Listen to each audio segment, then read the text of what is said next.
السلام علیک یا رسول اللہ، الصلاۃ والسلام علیک یا نبی اللہ، الصلاۃ والسلام علیک یا حبیب اللہ، وعلی آلک واصحابک یا نور اللہ، صلی اللہ تعالی علیہ وسلم۔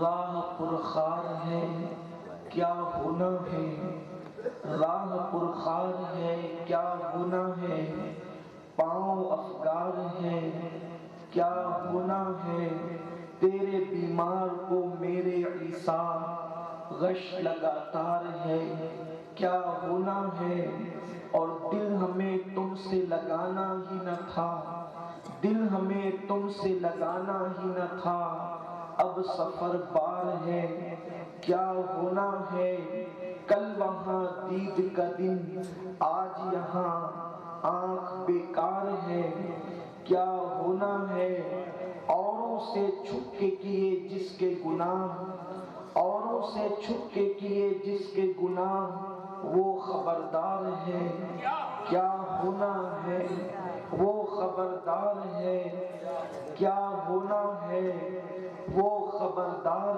ہے کیا گناہ ہے، اور کیوں رضا کرتے ہو ہنستے اٹھو، کیوں رضا کرتے ہو ہنستے اٹھو، جب وہ غفار ہے کیا گناہ ہے، جب وہ غفار ہے۔ نعرے تکبیر، نعرے رسالت، شہزادے غوث اعظم، نعرے تکبیر، نعرے رسالت۔ کیوں رضا کرتے ہو ہنستے اٹھو، جب وہ غفار ہے کیا گناہ ہے۔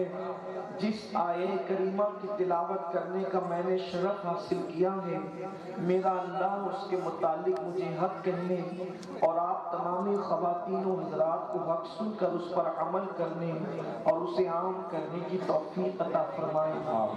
بہت دیر تک آپ کو امتحان اور آزمائش میں نہیں رکھوں گا، مختصر سے وقت میں اپنی گفتگو سمیٹنے کی کوشش کروں گا۔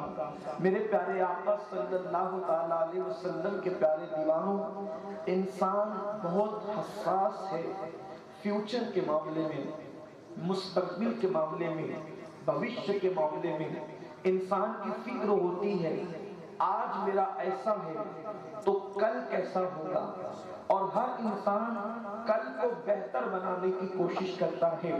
تجارت کی منڈی میں آج میرا کل آج ایسا ہے تو آنے والا کل کیسا ہوگا، بغرض کے کل کے لیے بڑی بڑی کانفرنسیں منعقد کی جاتی ہیں، بڑے بڑے جلسے منعقد کیے جاتے ہیں، بڑے بڑے جلسوں کا انعقاد ہوتا ہے کہ کل کیسا ہو، کل کیسا ہو، کل کو لے کر کے ہر انسان فکر مند ہے۔ میرے بچوں کے کل کا کیا ہوگا، میرے کل کا کیا ہوگا، میری قوم کے کل کا کیا ہوگا، مستقبل کا کیا ہوگا، مستقبل کا کیا ہوگا۔ دولت اکٹھا کی جا رہی ہے تاکہ کل بہتر ہو، مکان بنائے جا رہے ہیں تاکہ کل بہتر ہو، تعلیم حاصل کی جا رہی ہے تاکہ کل بہتر ہو، سرٹیفکیٹ حاصل کیے جا رہے ہیں تاکہ کل بہتر ہو، محنت کی جا رہی ہے تاکہ کل بہتر ہو۔ انسان کل بہتر کرنے کے لیے نہ دن دیکھتا ہے نہ رات دیکھتا ہے، نہ صبح دیکھتا ہے نہ شام دیکھتا ہے، نہ رات کا اندھیرا دیکھتا ہے نہ دن کا اجالا دیکھتا ہے، موسم کے آنے جانے کو نہیں دیکھتا۔ انسان محنت کر رہا ہے مستقبل کو بہتر بنانے کے لیے۔ میرے پیارے آقا صلی اللہ علیہ وسلم کے پیارے دیوانوں، ایک بچے کو ہم پڑھاتے ہیں، کیوں پڑھاتے ہیں؟ اس لیے کہ 25 سال تک کی یہ بچہ تعلیم حاصل کرے گا تو اس کی آنے والے 50 سال کے جو کل کے دن ہیں وہ بہتر ہو جائیں گے۔ اسی لیے تو ہم تعلیم بھی دیتے ہیں، اسی لیے تو ہم تربیت بھی دیتے ہیں۔ لیکن میرے آقا صلی اللہ علیہ وسلم کے غلاموں، میں ایک سوال آپ سے پوچھنا چاہتا ہوں، فیوچر کی تیاری کا اسلام قطعاً مخالف نہیں ہے، کل کو بہتر بنانے کی فکر کرنے کے حوالے سے اسلام قطعاً منع نہیں کرتا، بلکہ جانور اور انسانوں میں فرق یہ ہے کہ جانوروں کے پاس کل کی فکر نہیں ہے اور انسان کے پاس کل کی فکر ہے۔ لیکن آپ سے ایک سوال ضرور کروں گا، کل کو بہتر بنانے کی فکر کرنے والوں، کیا اس بات کی گارنٹی بھی ہے کہ ہماری زندگی کے اندر کل بھی آئے گا؟ کیا اس بات کی گارنٹی بھی ہے کہ ہماری زندگی کے اندر کل بھی آئے گا؟ لوگ کل کی بات کرتے ہیں، کل کی خبر نہیں ہے۔ کیا کوئی یہ گارنٹی دے سکتا ہے؟ اس جلسے میں بیٹھنے والے انسان صبح کا سورج دیکھ سکیں گے، صبح سورج طلوع ہوتا ہوا دیکھ سکیں گے، لگ سکے گا آنے والے سیکنڈ میں ہمارا نام زندوں میں لکھا جائے گا یا مردوں میں لکھا جائے گا، اس کی کوئی گارنٹی نہیں ہے یا تھے کہا جائے گا، اس کی کوئی گارنٹی نہیں ہے۔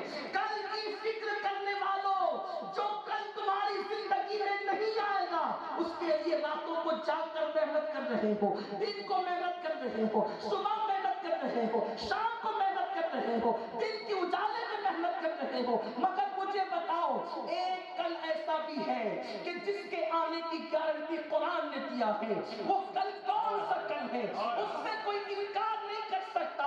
ہر کل کی تیاری کرنے والوں، جس کل کی گارنٹی قرآن دے رہا ہے، اس کل کے لیے ہم نے کیا تیاری کی ہے؟ اس کل کے لیے ہم نے آگے کو کیا روانہ کیا ہے؟ کیا کوئی ایسا بھی کل ہے جس کا آنا یقینی ہے؟ ہاں ایک کل ہے جس کے بارے میں قرآن تیاری کا حکم قرآن دیتا ہے۔ وہ کون سا کل ہے جس کل کی تیاری کے حوالے سے قرآن باتیں کرتا ہے؟ آؤ دنیا کے اندر اگر کسی کا کاروبار لٹ جائے، اگر کسی کا کاروبار ختم ہو جائے تو بھائی کہتا ہے میرے بھائی گھبرانا مت، مارکیٹ میں اگر تجھے سوال آ جائے تو تیرا بھائی زندہ ہے، میں تیری مدد کروں گا۔ ماں کہتی ہے میرے بیٹے جہاں تیرا پسینہ گرے گا وہاں میں اپنا خون کرا دوں گی، لیکن تو فکر مت کرنا۔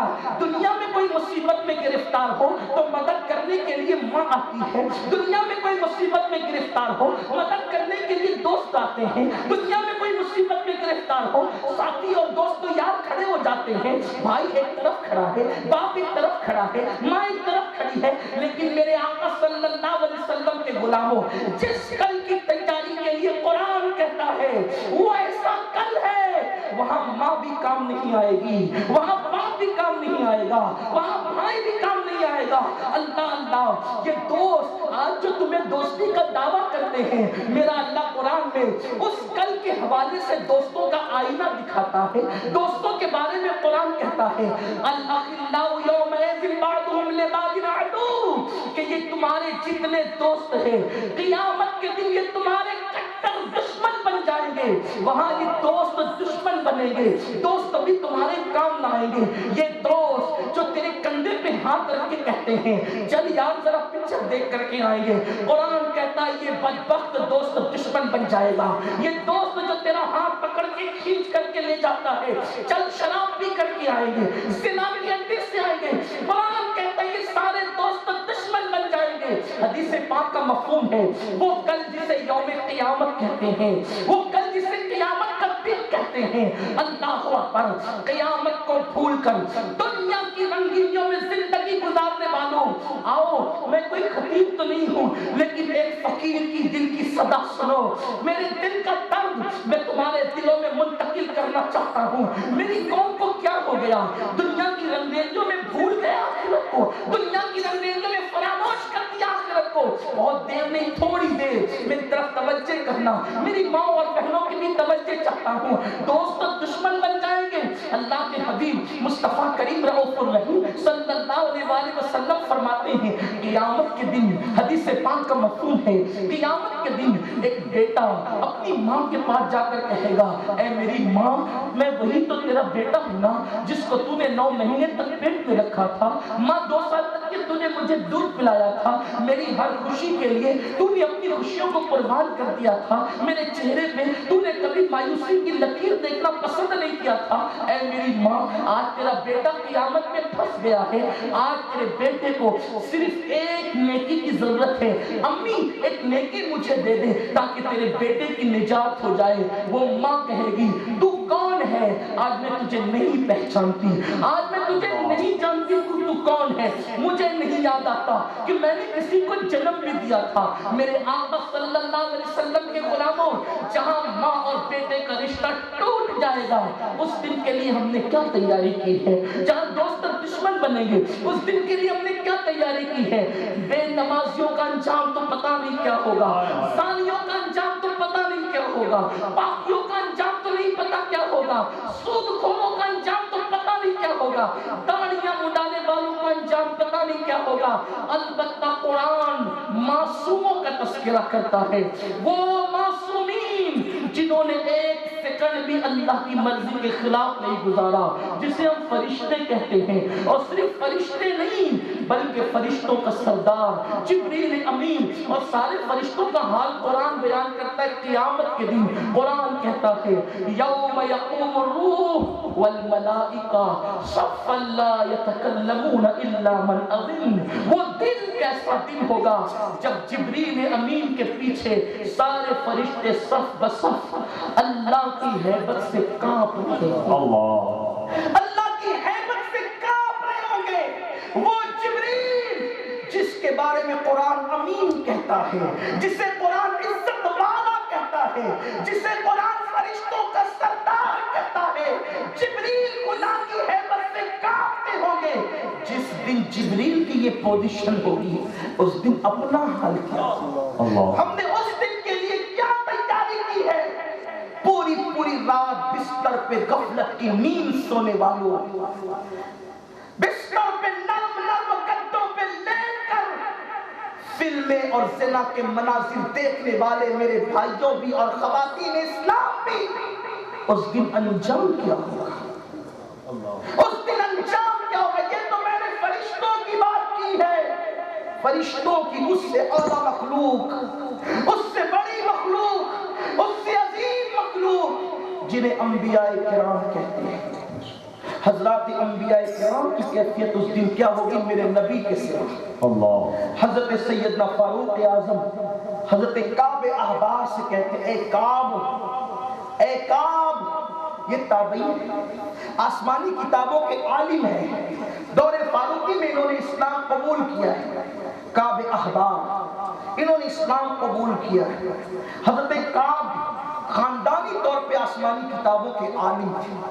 اگر میرا عنوان وہ نہیں ہے لیکن بات آ گئی تو عرض کروں، حضرت کعب کا تعارف کراتے ہوئے انہوں نے اسلام کیوں قبول کیا، اسلام قبول کرنے کی وجہ کیا بنی، یہ میرا عنوان نہیں، میرا عنوان تو جو ہے میں اس کی طرف چلنا چاہتا ہوں، اس لیے کہ وقت زیادہ ہوا، کوئی گفتگو طویل کرنے کی طبیعت نہیں چاہتی۔ اس کی وجہ یہ ہے کہ مجھے ڈر لگتا ہے کہ میں رات کے 2 بجے تک تقریر کروں گا، اور جو فجر کا پابند ہے میری تقریر کی وجہ سے اگر اس کی فجر چھوٹ گئی تو اس کا وبال میں اپنے سر نہیں لینا چاہتا، کیونکہ میرے اندر اتنی طاقت نہیں ہے، میرے اندر اتنی طاقت نہیں ہے کہ میں کسی کی نماز چھوڑنے کا ذمہ دار بن جاؤں، میرے اندر اتنی طاقت نہیں ہے۔ اس لیے میں بہت کم ایسے جلسوں میں شرکت کرتا ہوں جہاں رات کے 3 بجے تک جلسے چلتے ہیں۔ ہماری طبیعت یہ نہیں، ہم ان جلسوں میں شرکت کرتے ہیں جہاں ایسے حالات نہ پیدا ہوں کہ جہاں فجر کی نماز کا جو نہیں پڑھتے وہ تو نہیں پڑھتے، لیکن جو پڑھتے وہ ہماری وجہ سے کیوں چھوڑیں؟ اس لیے کہ ایک فجر چھوٹ گئی نا تو کروڑوں جلسے مل کر اس کا کفارہ نہیں بن سکتے، کروڑوں جلسے مل کر اس کا کفارہ نہیں بن سکتے۔ آپ نماز کو سمجھتے کیا ہیں؟ اس لیے کہ میں آپ کو نصیحت کرتا ہوں، حالانکہ نصیحت کی عمر میری نہیں ہے، کہ آپ حضرات اللہ کے رسول نے فرمایا کہ اگر فجر کی نماز چھوٹنے کا خوف ہو تو مسلمان پہ واجب ہے کہ وہ عشاء پڑھ کے فوراً سو جائے۔ یہ ہے اسلام۔ ہم نے بہت ساری بدعتیں ایجاد کی ہے، اس میں سے ایک بدعت یہ بھی ہے کہ ہمیں فجر کی نماز کا خیال نہیں ہے۔ میرے آقا صلی اللہ علیہ وسلم کے دیوانوں، آپ کیا سمجھتے ہیں؟ اس لیے میں طویل نہیں کروں گا، آپ کے ذوق کو میں داد دیتا ہوں اور یہ نصیحت کرتا ہوں آپ کو کہ آپ جلدی سے جلد سے ختم کریں تاکہ فجر پڑھنے والے تو کم سے کم پڑھ لیا کریں۔ میرے آقا علیہ السلام کے غلاموں کعب احبار رضی اللہ تعالیٰ عنہ کیسے مسلمان ہوئے؟ ان کا پورا خاندان عالم ہے، قبیلہ یہود سے ان کا تعلق ہے. ان کے ابا بھی عالم تھے, یہودی عالم تھے. ان کے پاس ایک ایسی تختی تھی توریت کی جو اصلی توریت تھی. اصلی توریت تو اس کی نقلیں تھی, نقل کی گئی تھی, اس کی لکھاوٹ کو لکھا گیا تھا. ایک وہ تختی تھی جو آسمان سے اتری تھی. کئی تختیاں تھیں, اس میں سے ایک تختی نسلن بعد نسلن حضرت کعب کے ابا کے پاس آئی تھی, اور ان کے ابا وہ تختی کو چھپا چھپا کر رکھتے تھے, کسی کو اس تختی تک جانے نہیں دیتے تھے. جب موت کا وقت قریب آیا تو انہوں نے کعب کو بلا کے کہا, میرے بیٹے یہ نسلن بعد نسلن وراثت میں ملی ہے, اس کو اپنے پاس بطور تبرک رکھنا. یہ وہ تختی ہے جو توریت میں جناب موسیٰ کو ملی تھی. کئی تختیاں تھی, ان میں سے ایک یہ بھی ہے جو میرے پاس آئی ہے, لیکن بیٹا خبردار اس کو پڑھنا نہیں. انہوں نے کیچڑ لگا کر کے رکھ دیا تھا, انہوں نے کیچڑ لگا کر کے رکھ دیا تھا. اس کو پڑھنا نہیں بیٹا, پڑھنا نہیں اس کو. حضرت کعب کے ابا کا انتقال ہو گیا. کعب نے سوچا کہ جب یہ توریت اللہ کی طرف سے نازل شدہ ہے تو پھر اس کو چھپانے کا مطلب کیا ہے؟ یہ چھپائی کیوں جا رہی ہے؟ اس کو چھپانے کی وجہ کیا ہے؟ جب کلام خدا کا ہے, جب اللہ کی طرف سے نازل شدہ ہے, تو پھر اس کو کیچڑ کیوں لگایا گیا ہے؟ کہتے ہیں کہ لوگ پھول پہ پیرا تو بٹھا سکتے ہیں, اس کی خوشبو پہ پیرا نہیں بٹھا سکتے. مشکوں کو ڈبے میں بند کیا جا سکتا ہے, اس کی خوشبو کو ڈبے کا قیدی نہیں بنایا جا سکتا. جناب کعب نے باپ کی تنظیم کے بعد جو پہلا کام کیا وہ یہ کہ جب توریت خدا کی طرف سے آئی, نسل بعد نسل موسیٰ سے میرے باپ کو ملی, کیچڑ کیوں پوتا گیا؟ جب اس کو دھلا تو دھل کر کے اس چٹی کو دیکھا تو اس پر کسی کا حلیہ, کسی کا تذکرہ, کسی کی نعت لکھی ہوئی تھی. وہ کس کی تھی؟ وہ لکھا یہ گیا تھا کہ آخری نبی جو ہوگا اس کی صفت یہ ہوگی کہ اس کی آنکھیں بڑی خوبصورت ہوگی, اس کی پیشانی چمکدار ہوگی, اس کی بھویں ایسی ہوگی, اس کی پلکیں ایسی ہوگی, اس کا وجود ایسا ہوگا. پڑھتے چلے گئے, پیروں کے نیچے سے زمین کھسکتی چلی گئی. اس میں جو لکھا ہے یہی تو مسلمان اپنے نبی کی صفت بیان ہے.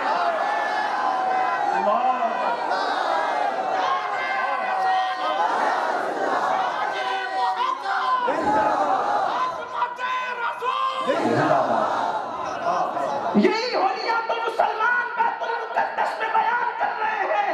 ان کے چچا نے دیکھا تو مارا, تو نے پڑھا کیوں ہے؟ تو کہا پڑھا اس لیے ہے کہ جب حق ہے تو قبول کیوں نہیں کر لیا جاتا. پتا چلا فضائل مصطفیٰ کو چھپا کے رکھنا یہ یہودیوں کا کام ہے, مسلمانوں کا کام نہیں ہے. اب دنیا میں یہودیوں کو پہچاننا ہے تو آسانی سے یہودی صفت, یہودی دماغ, یہودی فکر لوگوں کو پہچانا جا سکتا ہے کہ جن کے یہاں نماز کے جلسے تو ہوتے ہیں لیکن نماز لانے والے کی عظمت نہیں بتائی جاتی. سمجھ لو کہ فکر کا تعلق کہیں نہ کہیں سے جڑتا نظر آتا ہے. نعرے تکبیر, نعرے رسالت, جشن عید میلاد النبی, مسلک اعلیٰ حضرات. مسلمان ہوئے ہیں, توریت میں نعت مصطفیٰ کو پڑھ پتا چلا نعت وہ عنوان ہے جو توریت کا بھی عنوان ہے. نعت توریت کا بھی عنوان ہے, بلکہ نعت تو قرآن کا بھی عنوان ہے. آغاز سے اخیر تک قرآن ہے نعت مصطفیٰ. محبوب کے بیان کا کیسا انوکھا ہے, محبوب کے بیان کا. اگر کوئی نعت میں نعت پڑھتا ہے تو اس سے بڑی نعت کیا ہوگی کہ والضحیٰ کہہ کر قرآن مصطفیٰ کریم کے چہرے کو مراد لے, واللیل کہہ کے زلف مصطفیٰ بیان کی جا رہی ہے, والنجم کہہ کے نبی کے دانتوں کی طرف اشارہ کیا جا رہا ہے, ید اللہ کہہ کے ان کے ہاتھوں کو بیان کیا جا رہا ہے. اور حد تو یہ ہے کہ اللہ نے محبوب کی شان یوں بیان کی کہ حبیب اگر کوئی کام کرتے ہیں تو اس کام کو قدرت اپنی طرف منسوب کرتی ہے. اللہ اللہ حبیب. ایک بات آپ سے دھیان سے سنیں, کسی بھی بندے کی جب سیرت لکھی جاتی ہے تو اس کا مسکرانا لکھا جاتا ہے, اس کا غصہ نہیں لکھا جاتا. اس لیے کہ اگر غصہ بیان ہو جائے تو اس کی سیرت میں نقص پیدا ہو جاتا ہے، ٹھیک ہے نا؟ اس کی سیرت میں نقص پیدا ہو جاتا ہے اگر اس کی سیرت میں غصہ. مثال کے طور پہ اگر میں یہاں بیٹھے بیٹھے کسی پہ غصہ کروں تو آپ کہیں گے آدمی تو اچھا ہے، غصے کی عادت ہے، صحیح. حضور بھی غصے میں آئے، قرآن نے چھپایا، بیان کیا لیکن کس شان سے بیان کیا. غصہ حضور کو کب آیا؟ حضور اپنے دلدل پہ بیٹھے کھچر پہ اور بیٹھ کر سامنے دشمن پوری طاقت کے ساتھ مسلمانوں پہ حملہ آور ہے، مسلمانوں کے قدم اکھڑ گئے، جنگ حنین کا موقع ہے، مسلمان کے قدم اکھڑے، بڑے بڑے طاقتوروں کے قدم اکھڑے. حضور اپنے کھچر پہ بیٹھ کے مقابلہ کرتے رہے. حضور کو غصہ آیا، سرکار کھچر سے جھکے، جھک کر کے کنکریاں اٹھائی اور اٹھا کر غصے میں دشمنوں کی طرف پھینک مارا.